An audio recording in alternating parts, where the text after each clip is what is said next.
Hello students, कैसे हैं? Hopefully बेटा आप बहुत ही अच्छे होंगे। बेटा आज एक बहुत अच्छा कंसेप्ट मैं लेकर के आया हूं, that is kinetic energy and density. और बाकी आगे के टॉपिक को समझने के लिए बेटा इस टॉपिक को समझना बहुत ज्यादा जरूरी है। इसलिए सबसे पहले हम इसको समझते हैं, काइनेटिक एनर्जी एंड डेंसिटी। इसके अंदर बेटा एक और टॉपिक है, that is the diffusion, but उसको मैं ऑलरेडी आपको एक्सप्लेन कर चुका हूं।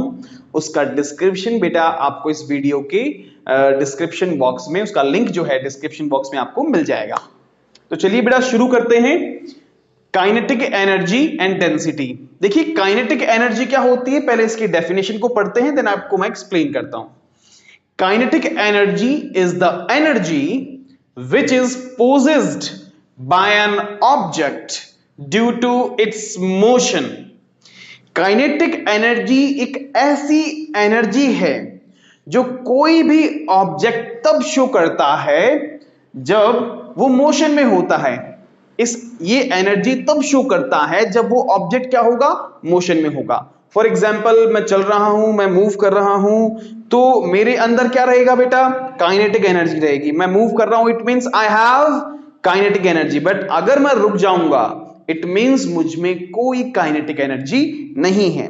तो कोई भी ऑब्जेक्ट तब काइनेटिक एनर्जी शो करता है जब वो मोशन में होगा। मतलब काइनेटिक एनर्जी किस पे डिपेंड करेगी, 100% वेलोसिटी पे डिपेंड करने वाली है। और साथ ही साथ में मुझ में कुछ ना कुछ तो मास है, इट मींस काइनेटिक एनर्जी किस पे डिपेंड करेगी, मास पे भी डिपेंड करेगी। तो हम क्या कह सकते हैं, the amount of kinetic energy depends on mass of the object and its velocity. तो काइनेटिक एनर्जी उस ऑब्जेक्ट पे, ऑब्जेक्ट के मास पे और उसकी वेलोसिटी पे भी डिपेंड करेगा। और इससे इसका क्या फॉर्मूला बनेगा, के ई बेटा यहां पर काइनेटिक एनर्जी है। Kinetic energy equals to 1/2 mv²। यहां पे बेटा m जो रहेगा मास रहेगा, v जो रहेगा वॉल्यूम रहने वाला है। सो अगेन मैं इसको एक्सप्लेन कर देता हूं। काइनेटिक एनर्जी एक ऐसी एनर्जी है जो कब शो होती है, when the object is moving, when the object is in motion. It means it is possessed, which is possessed by an object due to its motion. बेटा ये लाइन बहुत इंपॉर्टेंट है काइनेटिक एनर्जी के लिए, इसकी definition भी है, आप इसको नोट्स में ऐड कर सकते हैं। लास्ट में मैं थोड़ा सा आपको गैप दूंगा ताकि आप इसका स्क्रीनशॉट लेकर के आप नोट्स में ऐड कर सको। नेक्स्ट बेटा हम चलते हैं डेंसिटी। डेंसिटी क्या होती है, density is the physical property of matter that measures how much mass is contained in a given volume. Density बेटा एक ऐसी फिजिकल प्रॉपर्टी है, किसी भी मैटर की, आपके चारों तरफ जो भी मैटर है उसकी एक ऐसी फिजिकल प्रॉपर्टी, फिजिकल जो मतलब फिजिकली जिस चीज को आप देख सकते हो, आप टच कर सकते हो, फिजिकल होना।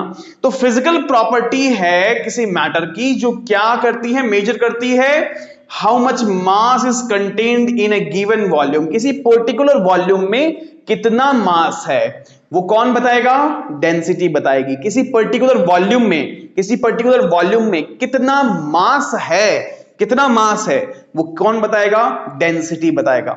अगर किसी ऑब्जेक्ट की डेंसिटी ज्यादा है मींस उसका वॉल्यूम कम है और मास ज्यादा है।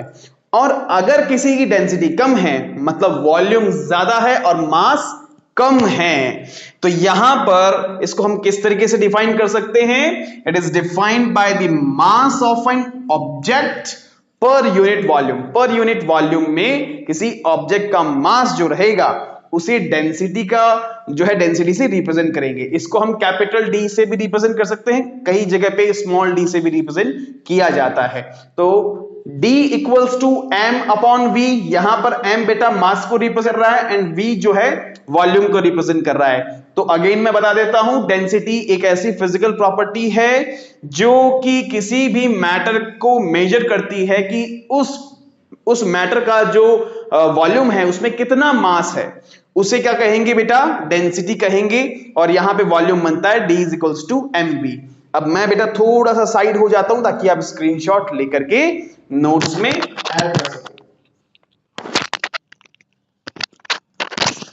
आई होप कि बेटा आप सभी ने स्क्रीनशॉट ले लिया होगा, और इसी तरीके से बेटा, और डिफ्यूजन भी जो है उसका बेटा लिंक मैं डिस्क्रिप्शन में डाल दूंगा, आप वहां से उसको जो है नोट्स में ऐड कर सकते हैं और समझ भी सकते हैं। इसके बाद में हम पढ़ेंगे बेटा स्टेट्स ऑफ मैटर, ठीक है। और इसी तरीके से बेटा कंसेप्ट्स को और अच्छे तरीके से समझने के लिए, आगे और टॉपिक्स समझने के लिए चैनल पे जाइए और YouTube चैनल को सब्सक्राइब कीजिए। अगर टॉपिक बहुत अच्छे से आपको समझ में आया है तो इस वीडियो को लाइक जरूर कीजिए। Thank you so much.